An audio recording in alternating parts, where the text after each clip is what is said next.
Good morning, students. Welcome back to biology classroom once again. I hope all of you have watched the last video and you have discussed whatever discussed yesterday. So today I am going to start from jejunum. So look at the book. In jejunum, from the duodenum, the food passed into second part of the small intestine, that is jejunum. The food is then transferred from the jejunum to the final part of the small intestine, that is called ileum. So from the duodenum, the food that is transferred into the jejunum, and again the food transferred from jejunum to ileum, that is the final part of small intestine. In ileum, here enzymes such as erepsin, maltase, sucrose and lactase acts upon the food. So in case of ileum, here has four types of enzymes like erepsin, maltase, sucrose and lactase act upon food. Erepsin, the enzyme act upon the peptones and peptides and convert them into amino acid. So basically erepsin is proteinous enzyme which act upon peptones and peptides, that is the polymer of protein, and convert them into amino acid, the smallest form of protein. Maltase, it causes the breakdown of the sugar maltose into glucose. Maltase basically starch or carbohydrate type enzyme which is basically help to breaking down the sugar maltose to glucose. Sucrase, it acts on sucrose and change it into glucose and fructose molecules. It's very important. Sucrase basically help to breaking down the sucrase sucrose and turn it into glucose and fructose molecules. Also the sucrose enzymes changes the lactose sugar into glucose and galactose.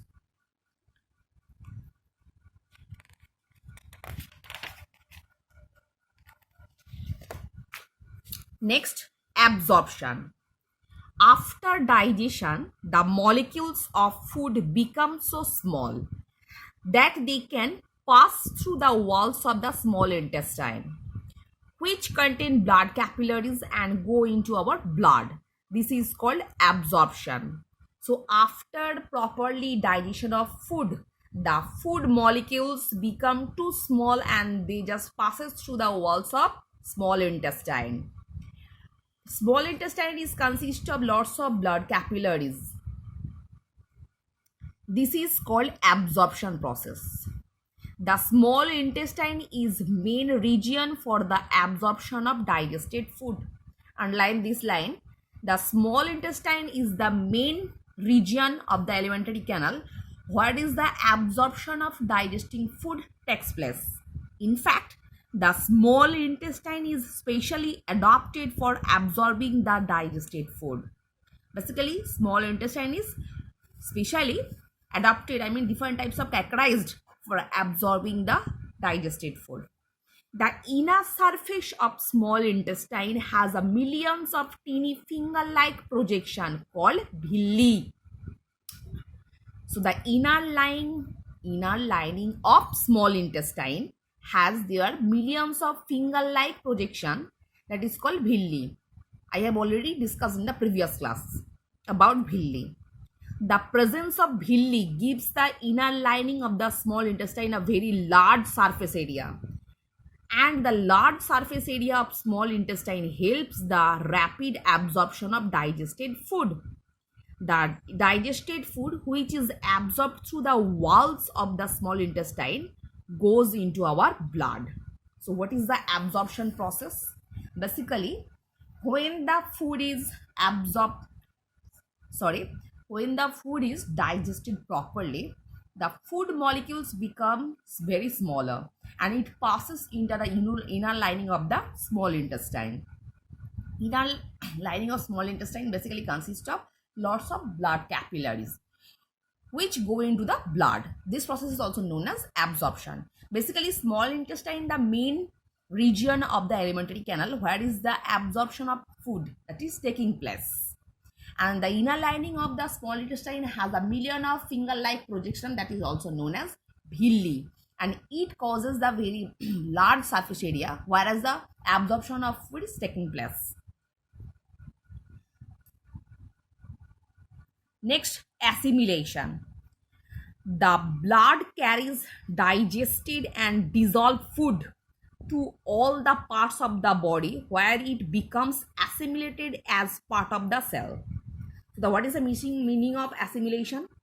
Assimilation means where is the food properly digested and breaking down the smaller particles, and it is mixed up with blood, and blood fused with digested food particles, I mean nutrients, which carry to the each cell of the body. So this process is also known as assimilation. This assimilated food is used by the body cells for obtaining energy, and each cells basically use the food to gain the energy as well as for the growth and repair the body. The energy is released by the oxidation of assimilated food in the cells during respiration. So the energy is released by the oxidation of assimilated food. What is the meaning of oxidation? I mean, जब खाना का breaking down होता है in the presence of oxygen, that is also known as oxidation. So normally this energy is released, तब ये energy जाके release होता है, और ये कब होता है? During respiration. The digested food which is not used by our body immediately is stored in the liver in the form of carbohydrate called glycogen. Underline करो इसके नीचे, what is glycogen? Basically, the digested food which is not necessary for the particular time of any individual, basically this kind of food is stored in the liver as a form of carbohydrate, and this type of carbohydrate is also known as glycogen. This stored glycogen can be used as a source of energy by the body as and when required, like fasting. मतलब वो glycogen जो जाके liver में store हो रहा है, वो glycogen जब ज़रूरी होता है, जब हम लोग नॉर्मली फास्ट रखते हैं, उपवास, जब खाना नहीं खाते, तब हम लोग का जो एनर्जी की ज़रूरत होता है, उस ग्लाइकोजन को ब्रेकिंग डाउन करके हम एनर्जी गेन करते हैं, हम लोग का बॉडी एक्टिविटी परफॉर्म भी होता है. So here is a small chart, ये बाद में डिस्कस करेंगे. First, egestion. A part of the food which we eat cannot be digested by our body. These undigested food particles cannot be absorbed in the small intestine. So the undigested food passes from the small intestine into a wider tube called a large intestine. So what is the meaning of particular portion? So normally those kind of food cannot be digested by our stomach, intestine. This kind of food is not absorbed by the small intestine. The same way, the small intestine throw away the undigested food into the large intestine. Large intestine is a wider tube which basically stored the undigested food. It is called large intestine because it is quite wider than small intestine. The walls of the large intestine absorb most of the water from the undigested food. So in case of that, large intestine stored the undigested food particles which is not necessary for our body, and from there large intestine is able to absorb the water. Due to this, the undigested part of the food become almost solid. That's why the undigested food particles, basically which we release as a form of feces, it is solid. The last part of the large intestine called rectum stores this undigested food for the some time, and when we go to the toilet, then this undigested food is passed out from our body through anus as a form of feces or stool. The act of expelling feces is called egestion or defecation. So what is the definition of egestion or the defecation? Egestion or defecation is a biological process by which we can expel out the undigested food which is stored in the last part of the large intestine, that is known as rectum.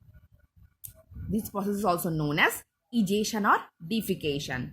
The The exit of feces is controlled by the anal sphincter. Basically, the exit of feces, when we release the feces from our body, it is controlled by the anal sphincter. So student, I hope all of you have understood what I will discuss today. So for today, up to this portion.